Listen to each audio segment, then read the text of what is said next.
E mo I whaatalofa sa mo lea tunu pele I lau tapuinga, lau whaasausonga ia malau ngai mo fo I le nei tula. O pa ia ma malu le tātou tunu, ia e manatu, ia pa ia lava mai le amatanga I o lava I le whaiunga. O le whaapopoina ni o le tātou talanoanga, ia po le Polokalame le Folauga, ia o se tau mwhainga, ia mwhai ai o na longa pui ali, pa ia maulunga o le tātou tunu, ia ngatai samo nei. Ia me se fo I le mai mo mai, ai tau malele pa ia o le tātou tunu, I tupu matamali I le oro a lala ma fio ia tunu mamao. Se tau mwhainga ina ia whailo ai, tele o nanga le tātou malo, ia walawa le nofo mautinoa, ma le nofo silafia, e le pa ia o le tātou tunu. Le nei lai tu la, ia o le mtanga luenga, pulenga, o le Suavai ia Samoa, o le Samoa Water Authority, ia wa afio mai, ia nisi fo tamali, o le pulenga, ma si fo I nisi o lau whai ngā luenga. E whaasoa matalanoa I le lātou fo I pito la au, ia o le lātou matawhaioi, I ngā luenga ese, o loo whea ngai mai lātou. Nei lai tu la, wa afio mai, ia ma maliu mai fo I le fionga, ia to whai a mulitalo, William Sene, Kuma Tupai, ia o le Manager Engineering and Infrastructure Division. Ia e whaasoa I nana e fo I matawhaioi ma le ngā luenga. Ia walawa lau whaafonga, whaatalo whaatu ma le ngang whaalolo lau to whaamulitalo. Ia, whamte tele mo le amanua, ia e la to whaamulolo. Ia, pa ia lawa le sua inga sa ngā whale ai. Ana le tai fo I a whata ma maulolo. Ia e ale wāngana I tula whale whapea tu sa mau. Ia, mana tuoloi, mātou lau le leina ia le si ia lo mātou wa ai tai. Ia, ea ona wera o leo e whatau wa ai whai fo I ma. O whonga tau moli. Ia, o le minstau. O le tanga luenga o ngā luenga tele o le tātou malo. Ia, le fionga le li pāle mia, le fionga I le lauli o le mali toa. Ia, fio fo ia, a fionga I minsta langolango. Ia, se tanga I malama lama I pa ia I whaatonu. Te whono. So sunga I tō whae a sulamana ia, me se ia whaton. Ea a fio fo ia le fionga tamai tei pulisila le pulenga Suavai. Ea le o tāna mula ulu mawala. I rasa mawala ala fau. Ea a le pa ia maulunga I le pulenga I on tulang whalupe, loa leo whenga ruenga. Ea manantu mātou te whaatalo whaatu le nei vaenga o le aso le mai mo whaafunga mai o le tātou watunu I so se tafa. Pa penao na maua mai ai le nei whaasara laua. Ea penao na mātou mawaire nea wanoa tāu e mātou te tala noa ma whaasoa. Ea ia o unanga o lo penao na whaatinoina. Ea e le mtanga luenga o le pōlenga o le Suavai. Ea whaatalo whaatu I rato whaa maulolo. Alo. Aftai mo le saunang mātangu fia, ia o le fio lava le ia leo te sua tele ma mulitalo ia fio usoli ia matua la tai fo ia fio ngala ulu o le taulo niu ia manu ai to tasi ia ma fio le ala taua tu taulangi ia me te fo ile io saenga ma laing saenga ia ele mfeo na fai titia vaenga ia wa fo ile no foi ia o stasi fo il tato malo ia o le tamatai o Sion Yang ia o le engineer ia po le engineer tau vai ia le fu fatasi mai il tātou talanoanga ma le tātou Polokalame. Welcome to our program, Sion. How are you doing?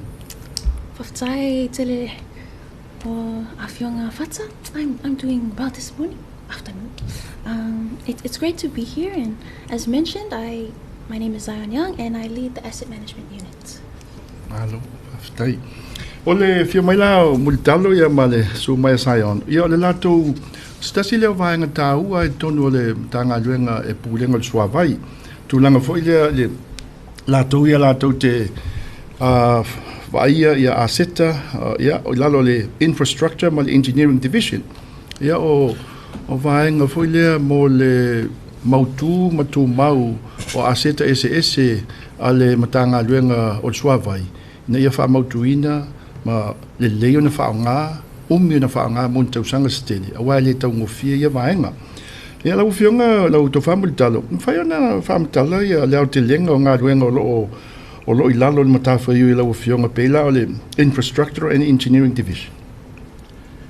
Ia, paftai malolo ia tai tonu o le nei vaenga ia o lo o whapena na ngā lulu e so tau au ia mai tu tino uma o le pulenga ia po divisions uma ia po department for association na whaingoina ia e 5 lava ia i tu tino le nei vaenga e mua ia o le planning and design unit ia i lantou ia lo whapena na tāpenaina fuafuaina ia whaatinoina o ngā luenga tele a mata mai lava suenga tāpenaina o feasibility studies, ia project charters, ia o scoping of works, ia o tūlanga mwhapena, whaatinoina o survey, ia o tūlanga fwoi ia e renga te talosanga ia ngai mai te tonu sirvia fwoi.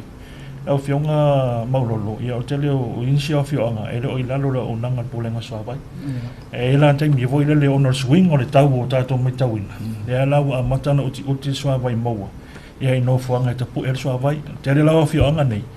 Ia wa matau na ngai mai na lol pulenga swawai. Male manu lau tifo ile al tātou malo. Nei mawhai o na tu ina antu leo o nanga. Ia i le tūlanga tau swawai ma mama le lei. Ia i tātou paanga po mna malo le tunu vaenga lo na lua. Ia o procurement unit. Vaenga leo lo ngafa male tu whatasinga ia o tau whonga o ngā luenga. Ia le vaenga o lo whapenao na ngā lue a mata mai lava i lona tāpena ina. Ia o tender documents. Ia ele ngata works, ia o ngā luenga fwoi e outsource i tua. Le tēl na pit mai aia kong karate la tu te whaatinoina ia ngā luenga pulenga suawai, whatati e ina o paipa, whausi e ina o tane, ia o lea lawan tu aina ngā luenga. Ia o ngā luenga nā lo whapena na lisi nā lo ngā luenga o procurement of works, ia ele ngata i leo procurement of services, si fi fwoi ia elo i aini masini ale pulenga suawai e whaonga ina, e whaatinunga o lato ngā luenga. Ia o te leo o nanga nei, tu ina atu i tua i private sector. Company tu maoti. Company tu maoti. Ia lea la tu te amaia. Ia e follow ala i procurement guidelines. Wapen nao na tu ina mai. Ia il tato Ministry of Finance. Ia e whaonga ina le procurement manuals. Ia o le lua hawhelua o. Ia o lo mai ita ia lai mulmuta. Ia i whatinunga o ngā luenga lei. Ngā te lea, ia procurement of goods. Si fia fo i o tele o materials alo whaonga e pulenga suawai. E le puki o inga locally. E imports mai whafo. Ia o isi na o ngā luenga. A to e fo i mga luenga o compel maintenance matulanga wa pena. So i tele ala ngā luenga. Ia le ngā te leo tinongo evaluations. Ia pia on submit my bids to whatasinga. Ia wha pena fo i male approval ma te mi awarai. Monitor the contract. Se o la waina complete. Ia o le isi vaenga ta ua i lalo le vaenga nei o project coordination. Project coordinations, it's either internal or external. Internal, ia o le mātou te ngā rulu e ai ma private sector. Ia po o kong karate fo ia le whaatinoa ia ngā luenga malo. Ia le ngata i lea ia o isi tānga luenga. Te pe o le MWTI. Mātou ngā rulu e sirfia fo ia mātou te lalo le wha malo le infrastructure. Ia le ngata fo i lea mātou te... Ngā luenga te tele, al malo, ia ma... Whawai mautu, tulanga. Folauga inga ma. Folauga inga lawa ni. Ia a mai tau fo ila leanga i antu i le tū lea i le west. Ia po leanga i antu i le tū. Ia le sa whaatino a wala fo i e wha tati a ina po whalau te leino lea wala. Ia so se mea ia nga i ele ngā luenga leo ti e.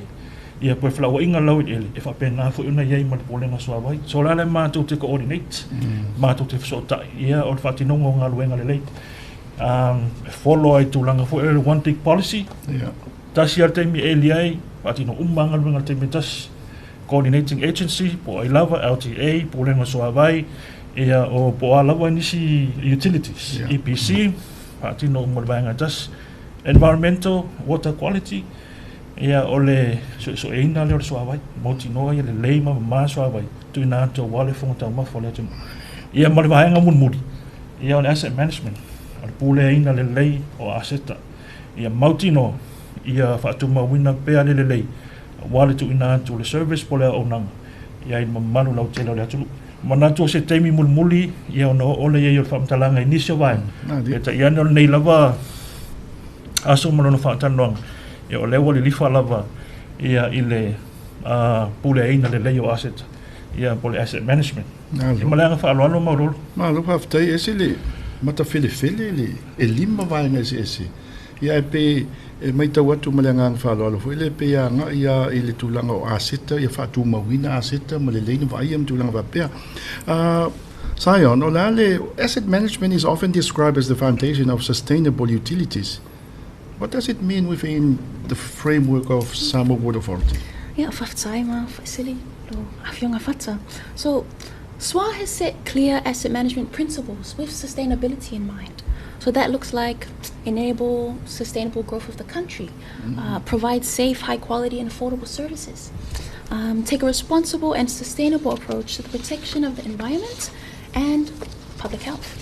So using these principles, we have built a strong foundation of our asset management policies, strategies, plans, and operational procedures.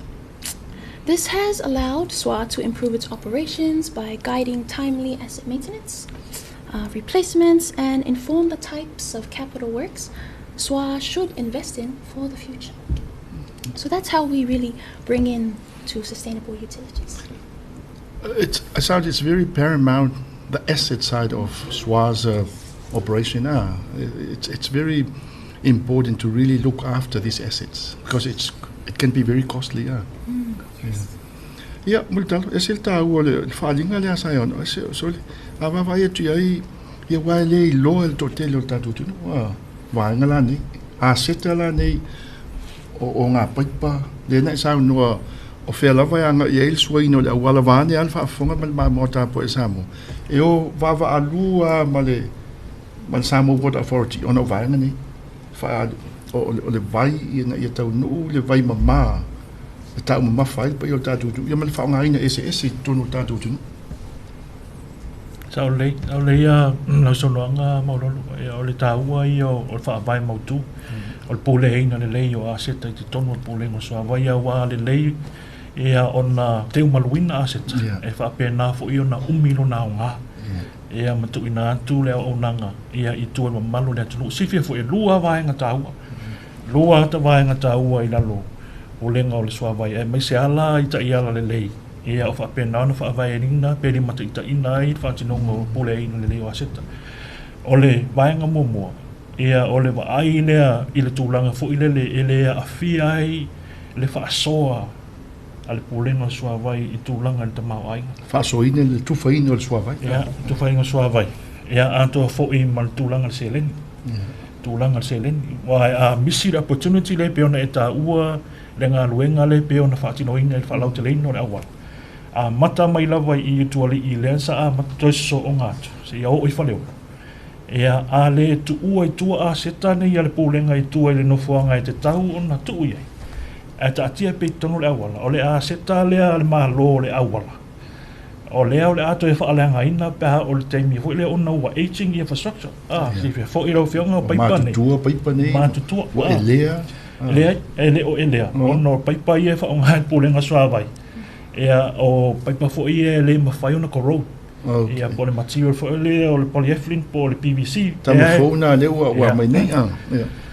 Ea o le tūrangala na le leina. Le whatinonga mo le wha mo teo le ina o a seta. Mauti noa ia umilo naunga. Awa fo ina I aise a wha ina fo le tūranga le tamau aika. Awa wae e peona o tamu whai ia I tūlanga nā peona iai, mua, ia o le whāteitainga, e leona watsa whāteitainga le manino e le mai mua whaafonga le atunu. Tāua I o le saunonga langa o tō tele o le tātu tunu, wāne le whaafonga samu, e lau te leo sila fia. Ia ngā ruenga ia whai I tua mai, behind the scene type of work, e leo sila fia le tātu tunu. Ia, te tonu o le wahenga tāua le, ma le wahenga le au ngā in asset management. Lesi tala ino a seta mai lawa le temi ua mai au na whaatino. Ea la o ina la le iloa mai le pūlenga. O lea le umi o le a seta lea wai lea location, ma lea location. A wana temi whaatino e sei lalo lawa ia ea o ta iala le tātou malolo o ia I le vaenga na o le one tick policy. O le framework. Ea so se ngā luenga se mata ngā luenga e whaatino.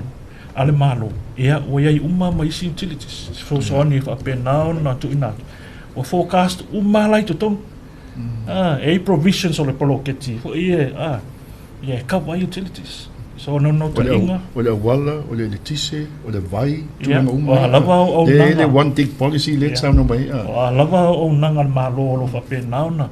Ea e kawa uma ina nei. O whainga wha awai le leia ma mautu. Ea wa mahe anu ta pe naina. E lima te ita ina i whaantinunga le leio. Ngā ruenga le tātou malo. Malo. Sion, why is proactive asset management essential to maintaining reliable water services? Yeah, this is a key question. Okay. So, a major barrier when it comes to providing the reliable water services, as mentioned, was aged infrastructure, but another big one is limited resources. So that can be limited amount of funding, limited amount of staff capacity, and that makes consistent maintenance and replacement works difficult to do. So proactive asset management can overcome that barrier. So it's more than a list of assets or software. It's understanding our assets and taking a well-informed, planned approach to asset maintenance, replacements, and future upgrades. This means that we can provide guidance on how those limited resources should be used and ensure that that maintenance and replacement are done at the most cost-effective time. Prioritize assets that are most critical or in poorest conditions, like those aged pipes. This ensures that SWA can provide reliable service for now and into the future. Ta ua mo talo a pe fa long long atu le sa no nga sa yo ta ua yo tu langa foi le o le fu le lei fa ta auto ina fu planning ina yam furna mal coordination ina ya so long le lei wa uma le temi fo le o fia elia e o no ma se maio io le lei o planning o fa nga ina fa engineer ma tu engineering work yam fa no va lua lava me uma le sa no mai le one big policy le Maria le sa no nga mai fa moni tu langa ia o fa tinonga le lei o nga lwen ma tu langa le o nga ai ia le asset management te tonu se taimi mulmuliane ia no o le fa so ia tu langa fo ia po policies ia fo i tu langa frameworks o lo il tato malo ia e mese fo i vaenga wa mai anu ta pe na ina pulenga so vai e lima te ita ina i fa tinonga la o nga lwen nei e mese le mata tu ina pe ona pa ia lau sa no anga i tu langa fo ile le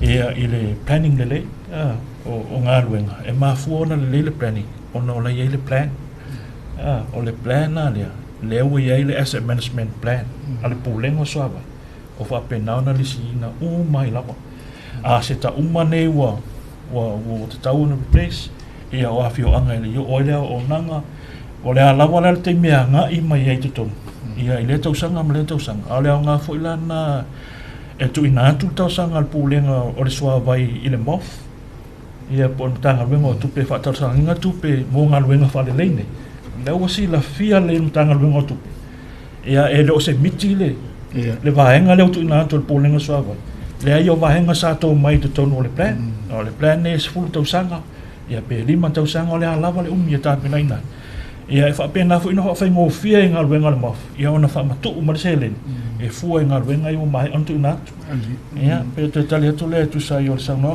Yeah, I think on another front, the idea of utilizing the our qualified people engineering, which is you guys, you're qualified with those aspects of your work, which is the planning side of things, the coordination, and the safety side of things, to make sure that we need to, if I save money. Yeah. Mo lumana yo aseta le tunu mai al malong pupu ya on tato fa wa yo talnanga o talnanga lo fenga nei ma le fenga ya multalo William Sene kuma tupai ya le manager engineering and infrastructure division ya maltamaita yo Sion Young o le engineer tawai ya lo talnoinga ni so fa moenga al tato samo water forge pulenga swavai male nau ta inga male aunga ina ia o atu le suava i o mota malawa e mama mo le tau mawhaina ai ngata foi lea mo le tatu tunu tu langa pisinisi ala ngā manuia ma tu langa wha pepe on sao no mo le tano ma sai on e o va lua lava vaenga nei mo le manuia mo le mautu wha vai mautu o sa mo infrastructure e o wha tasia o le awala ma eli atu ala paipa ma faataatitia ala paipa ia mai se foi le tise mai se vaenga ina ia faatitia tu pe alu le tatou malo ia wa leu faaogāina ia alo ma tama fanau sa mo ua iʻu mai a oʻoga i le tulaga faainisenia tauvai ia mai si vaega eseese mo le manuia lautele o le tatou atunuu a mae le malologo pupuu faauau le tatou talanoaga ma le pulega a le pulega o le suavai Samoa Water Authority.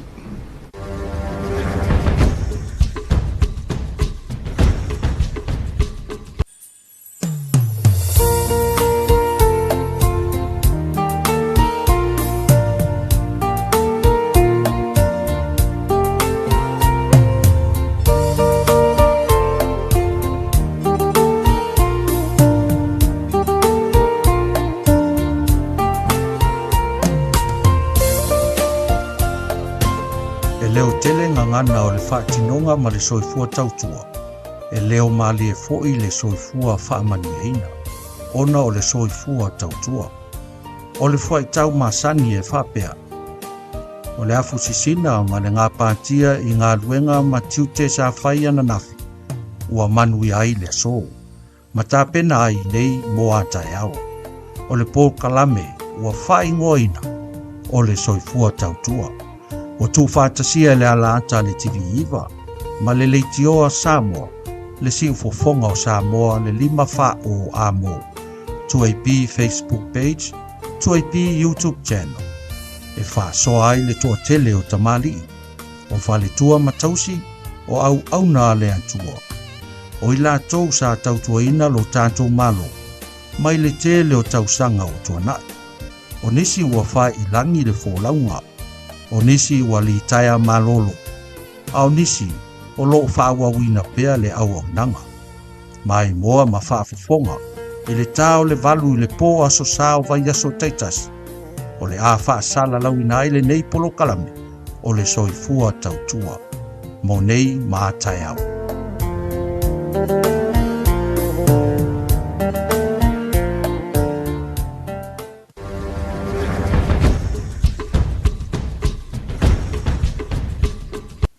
To e whaatala whātu sa mo i lau tāpoinga o le whionga ia Mulitalo William Sene Tupai ia o le Lipule o le Manager Engineering and Infrastructure Division ia Masai On Young o le Engineer Tauwai ia o lo tanoinga nisi o fofuanga al tātou mtanga luenga e pulenga o le suavai i le tātou tunu. Lau whionga Mulitalo o le ale se ito e whaitasia e tuel tulanga le pule ina o aseta ma le fufuina o tupe mana o mia mo ngā luenga whaale leia ati na e fuafua le pulenga i tausanga taitas. Aptai maulolo, mana toa lea sa pa ia le fulasanga saio, ia i se taimi ua whanot, ia ai aptai o leo toi maua na maa manoa, ia e toi whaalau tele, ia vaenga wa mai au na o ia i se fulasanga, o toi whamanino. Ia o le whaatinonga o ngā luenga pule ino a seta le leia o le tātou pulenga. Ia a manta mai lawa ilo na taimi na fuafua ina ngā luenga. Acquisition, ia po le taimi e pekiua, ma au mai ai le products o leo whaonga. Ia se ia o le taimi e whailonga monitoring. Ia po leo operational, ia le aseta, whaonga le aseta. Se ia o le taimi o le o disposal. Ia po ua umalo naonga. O te tonu la o ta iala ma whaavai o maena o mai au na tāpena ina pōlenga suawe. O lo o mai o hio e lapa. A watu se whaataita ina. Ia te pi o le tāpena ina o se whaatano vai. Whaatano vai ia whaataita inga le peo a watu ia si o awhio anga o tuana. Ia e taimi wale sa mata mai ai. Sa le ai se suawe maua. Ia ono tūlanga fwoi le o iai se vai tafe ma tūlanga e whairon ta pu e le vai. I le suawe i. O vaenga lai pion tāpena ina mua. Ia e tāpena ina ia reporting tūlanga so su enga ma vaenga umai. Whaile feasibility studies. Feasibility studies ma project charam tūlanga pena. Ia ona whaatino lo leo ngā ruen. So se a seta la i lona whaatinonga. Mai lava i le vilina o le vai. Waile o maua la le soa vai fo ile le mai vai tafe yuta ia po toa mauta malao o se o afioanga. Ia na le paule vaenga o no maua le soa vai. Ia na o le vilina o le vai. Ngā wale. Ia, ngā wā i o uta. A ma he ala ona wili suawai. Ia ona tuula ila lo pam. E wa ole pam. E mawhai ona pamuina mai le suawai mai la lona manawa le le. Ia mo lona whaongaina. Mai rola ia tu tono ole whatano vai, pole tane vai. Ia ona whakolo lini lea, moti noa ia le leire suawai. Mamama manina. Mo le whonga tau mafa. Sefe fo ima malupui puia mo le whonga tau mafa. Ia ona tuuina mai le tane e sau i laina paipa. Laina paipa la na se ia o ai mauta malao ai ainga ta itasi leo a mawaina leo unanga. E iaila ia lifespan. Le umi e au ngā i ase ta ese ia. O le pamu ese fo ile umi o lo nao ngā. Tei pei awa ta inga fo ile lo le whaatauina o le matauila. Ai alu e whaatau le matauila. E talu atu e tusi mai pe fia i tū lae. E lasta le matauila. No winga la le tele ala i tū lae te whaonga i nei lo matauila. Ia ona o le wawe fo ilea ona toe sui no matauila. Ona matua le matauila. Tua matauila. E whapena fo ila i tūlanga ia. Ia o le tele o e tūlae, pamu le vai ma tūlanga whapena. Ia o le whapena fo i on degrade. Ia le ahunga o le pamu. Ia o paipa, ia e fo i o la tau ia tūlanga fo ila le umia le ahunga. Taim whatapula ia. Ia. Taulus furu lima tau sanga le ahunga. Ia plan na po o wahenga i watu tono o le tausi e inga le leo asset. E tilo la i lifespan le o le Awa pe tausfulu tausanga e last le paipa pe umia le aunga paipa. Ia tausanga umma e alu i lalo na value. E alu i lalo le value le paipa e le tu mau. Ia au o mai lola pe o halfway. Ia po toa su lima tausanga. Mai piriota umma ia ta ilua. E whai mawhai element o le asset assessment. E toia nga ila le mantu wahenga la ia le tamaita engineer le o sai malanga wahenga. E nga ia toi whaisa i linga. E toi siaki uma aseta po ia se wahenga o whaale ton. Ia e ini wahenga i fia whaale matulanga whapena. Ia aile i ola le tolus futausanga le o te tau na sui. Laua mai au na tahapena pena atul pōlenga suawai. Peo na o tau whai atu. A whaapea lao le system a toa lea i tōna. Tolu se fulu miliona lo na tau. O le financial burden la, o le mea o le ailunga le pōlenga. Pea whaapea o le awha atahali le pōlenga se ia o le tausulu tausanga. Ia watu a sui lo lea. Ia au lea o ngāle na o asset management plans ni. E plan ai ia le whaatinonga o ngā luenga le sui ina o le aseta, ma le aseta. Forecast le. Ia whāne sau na, ai tonu tai pia al tulang fui le ta vale a muntal. Tai tolu masina ma avea service le ta vale. Sao le le. Tai whapena, ia ai le whaatusani le ta vale i masini ia le eli ina o le vai ma tulanga whapena. If you like to add on, Sion, in terms from that engineering perspective? It was covered so well. I'll just mention only one extra thing, but yeah, the importance of the timing aspect is very critical, and what other important things is the information that we get from that. So throughout the span of that asset's life, we get lots of information, and we're in charge of collecting that. But also understanding that different assets have different timelines. So pipelines last for maybe 50 years. Whereas pipes, pumps and things like that can last only 10 years.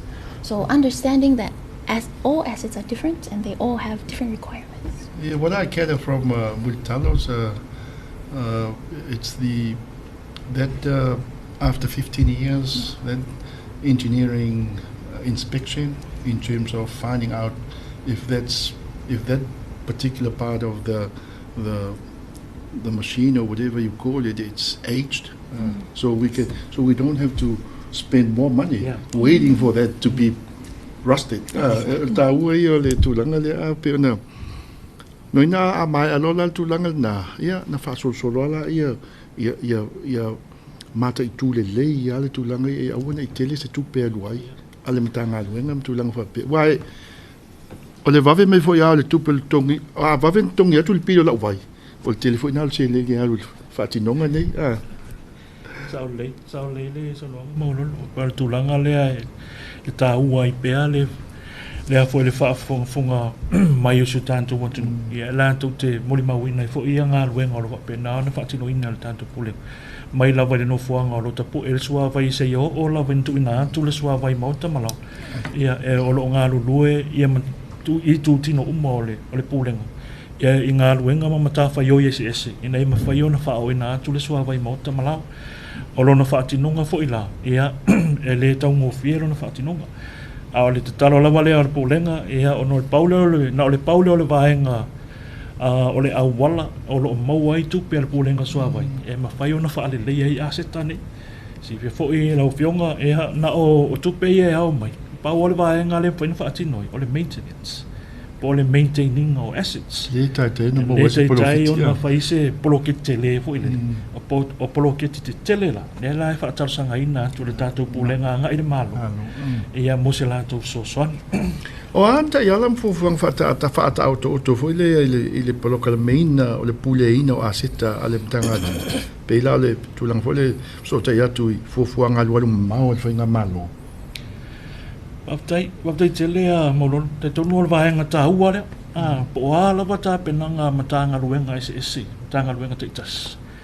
E ta taua ona align whaatasi ia ma manifesto ato ai fo i malawa ai mamau ana tātou malo. O anga luenga e fia whaaleleia, o anga luenga e fia whaatino. O vaenga na e tau ona ti tilo mai ai matanga luenga. Lau watua se whaatitainga o ne te ua usese. Palu te mai tauina o le masino iuni o le tausanga le nei. Lua whelua ono, o le sa lonsa ele PDS2, o le Pathway for Development of Samoa.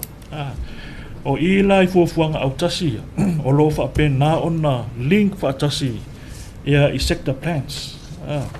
Po plans ia mtanga luenga ese, po sector ese.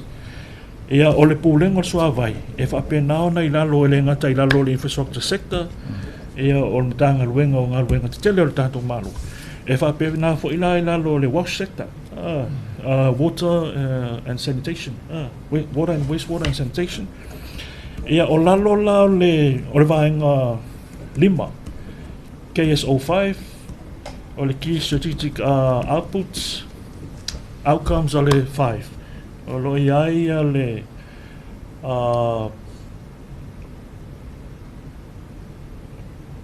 le Public Infrastructure Asset Management.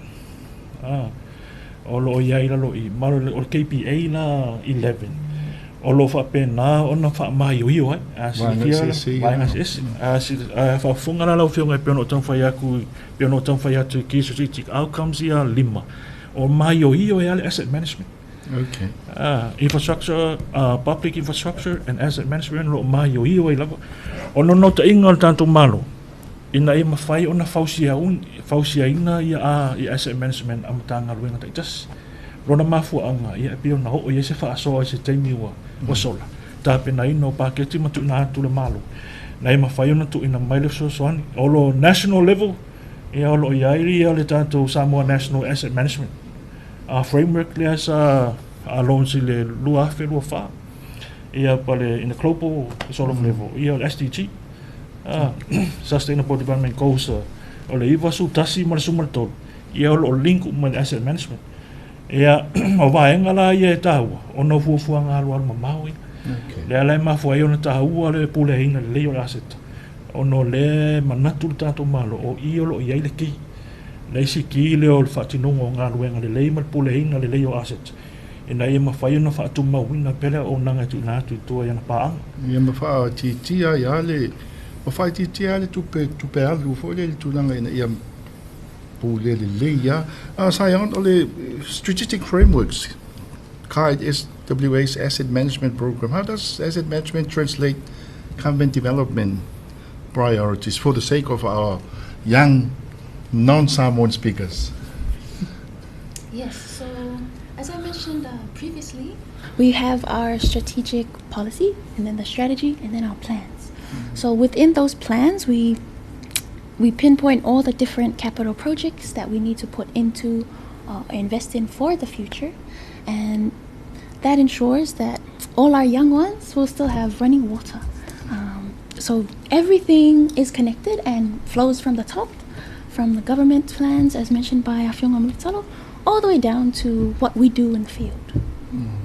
Ta u te le asset management ia po le mata ituina o asset ia. O a uma vanga ia le tau asset nei. E se mai I paipa ma o ai si asset e se mai paipa. Tai ia mo le tali atu le stari pa whaingo fie lau pionga maurolo. Ia o so o se asset alawa. Paipa o tane whaatanoa vai. Ia o asset a umane o lo whapenao na awina mai eile sua vai mai la vai le no fuanga apo vai. Se ia o la vai. Ia inga taitas. Ia mamalo le tonu o lo whapenao tu ina antoi. O asset a vai nga ia. So vai nga foi la ia. O le capture ia po le te umaluina, malestelaina I lalo asset management. Asset register ia ona whaongarola ia mo asset management. Plans.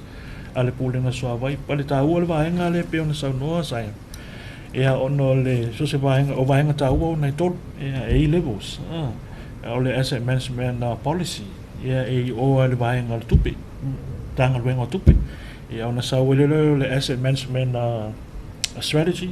Ia le vaenga le MWTI. Po inga o le infrastructure sector pe ona ta ua.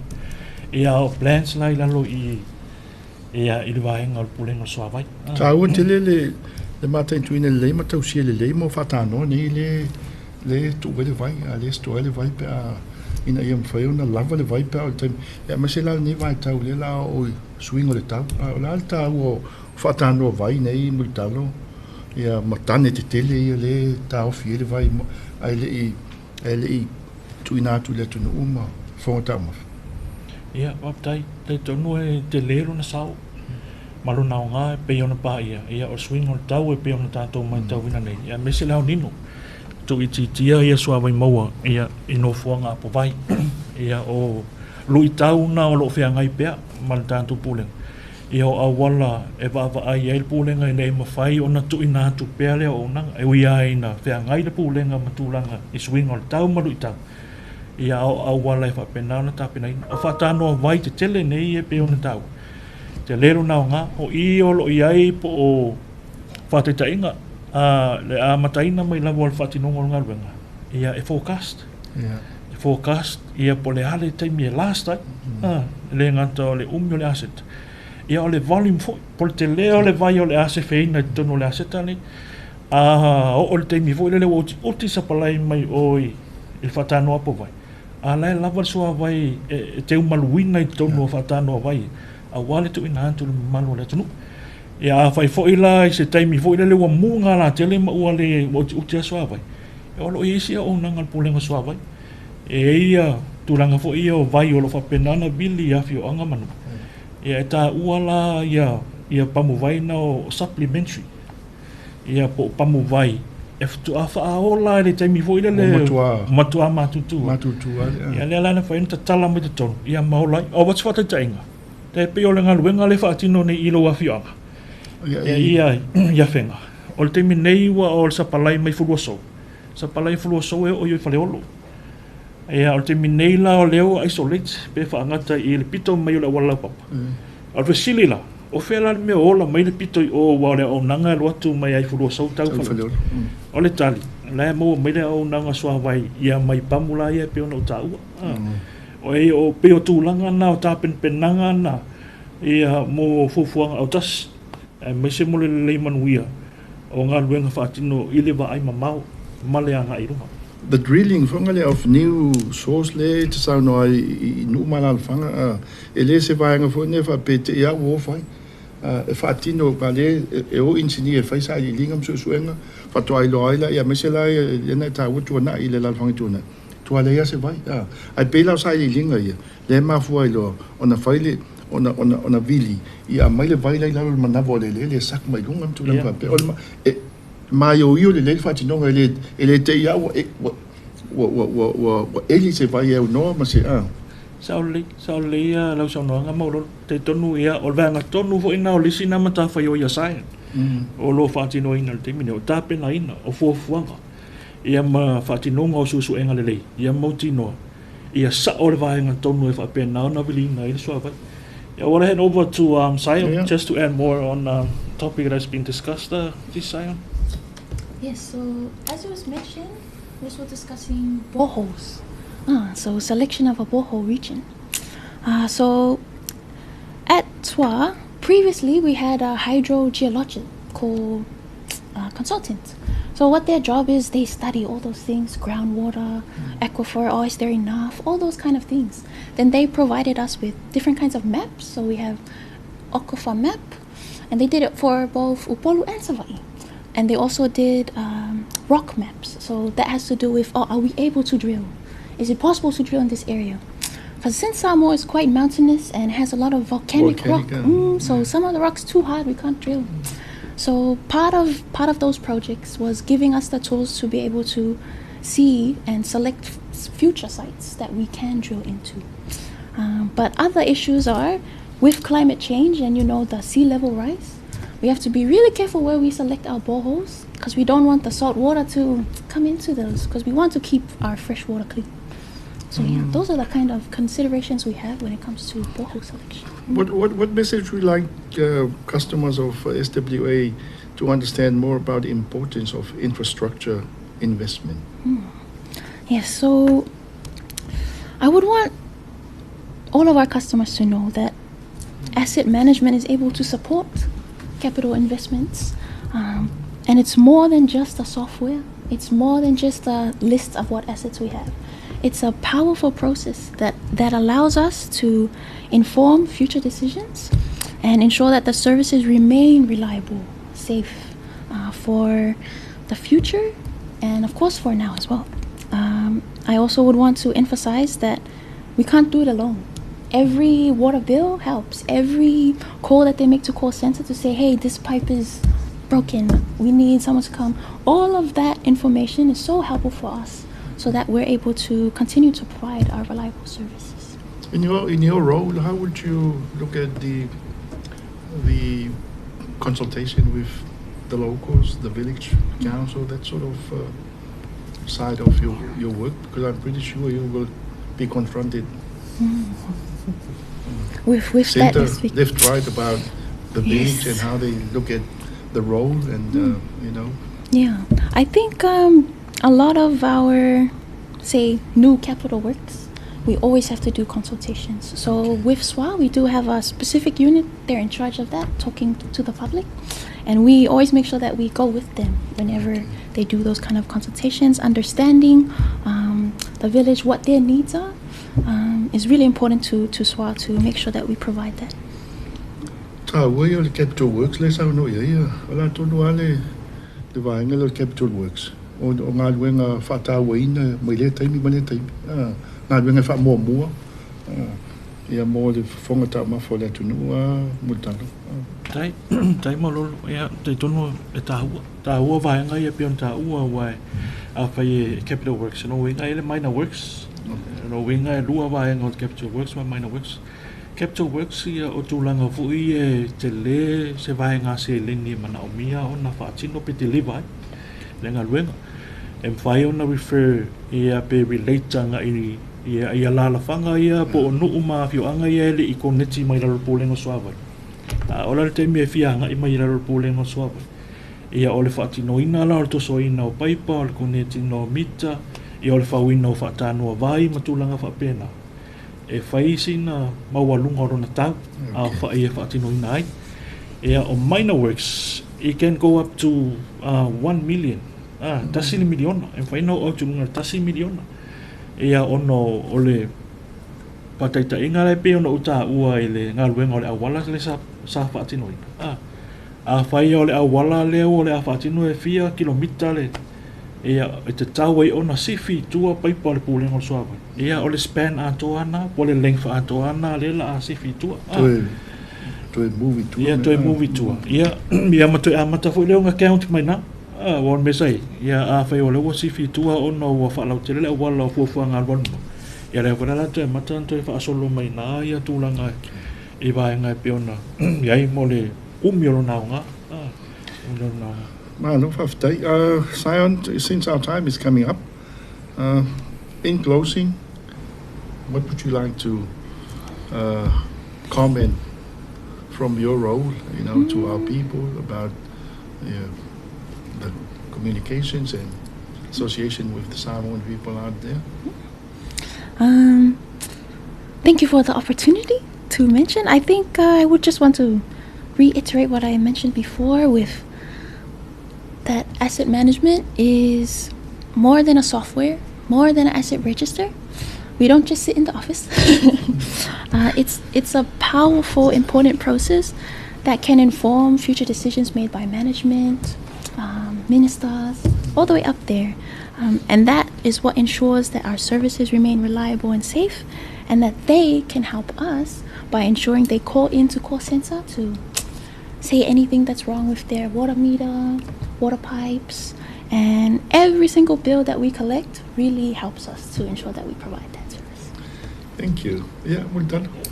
Yeah, so no fai we fa umai de fut tatu wai de umai to e fio mal fut tala mai ao masan mal to fuling wai lima mai ngai la ole to infrastructure and engineering division knowing to e fio mal fut e mol nei time yeah ai mil tatu tal no ngai so no wa le fa fonga la tunu yeah ba te tele mole ma vano au fionga malolo ne va ngale aso ia dai tonu vaenga umai piono o ia ilfa tanoanga ia I yona au telenga ia manato nawa fola manino luma mea ia se au nanga o se fatinonga o mata fa yoi foi ia lo nga fama malwe nei unit ole asset management ia por te malwino o aseta ia altatu polenga ilona taua male au nga ia imtanga luenga mafu ai ona fatuina le nei unit tonu polenga so vai ia pela vono taua ia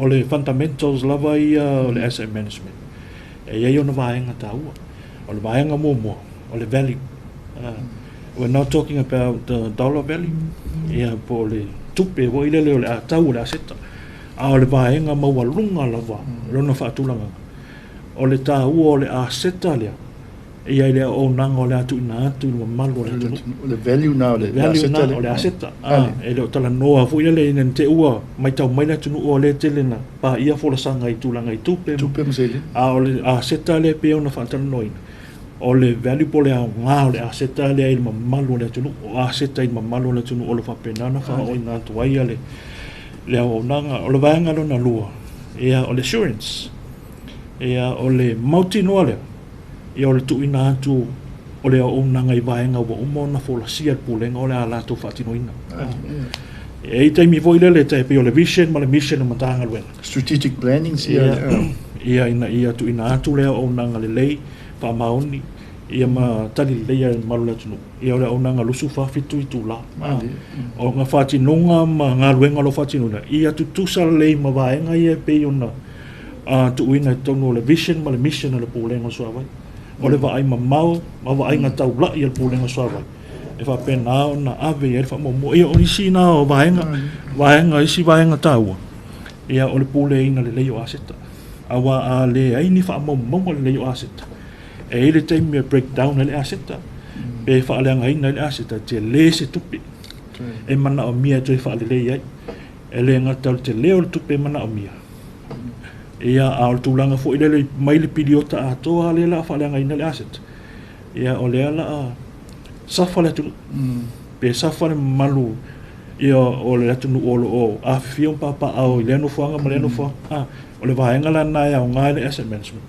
o ta penanga mamau a pena ona ma yo ia ma pa tulanga ia motino aone itupu vaenga ia aone ia se financial burden ia po o se tulanga fo ile o te me breakdown na system fa pe mai ia tol se 4 miliona e mana o mia fa le ia le o umana breakdown o le sa monitor mai lava ile na amta ia a ola te me fa le tonu sina vaenga quick fix na ona fa le ia to tu na tu le ona tu na tu le ona ia o vo ainga ta uana ia le ona lava ia le asset management ia ve never no fa ia o masui ia ole sofa ia sai na tu vanga le asset management unit ia monitor ile nga ngol fa te tele fionga maulolo e mese fo I ole ala ata fa yo na maua ia pe pu ina fo ile nei fa tano ia tu ina tu ai ma fa mta tala ina tu ai le o nanga o mta fa yoi ma tiute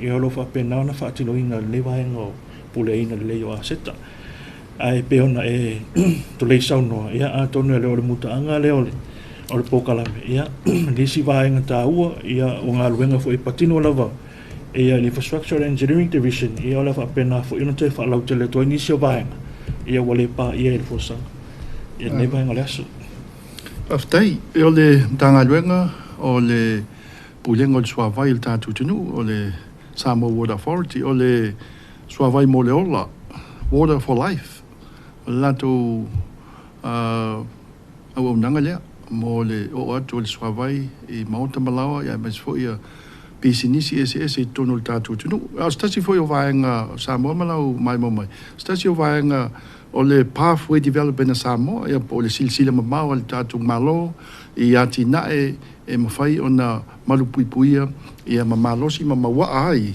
ia le whaavai mautu o le tatu tunu i vaenga te tele nei ngā luenga te tele le tatu malo ia o le tofa po le fionga mulitalo William Sene Kumatupai ia o le Manager Engineering and Infrastructure Division ia ma Sian Young o le engineer tau vai ia ma le la mo le mau foi ai whaawau nei tala noanga Samoa ma lau tapu inga i le tātou Polokalame le Folauga ia mo lisi foi vai aso lumanai ia wala whaafonga tapu ai mo nei taimi whaaftai atu lau tau whaamutalo thank you Sian mo la avanoa ia ulua whio maimtala mai ao ia ele ato toa ni tātou talonga si le fie le tole le moni malangona o le loto le o le lua fio mai ia wai le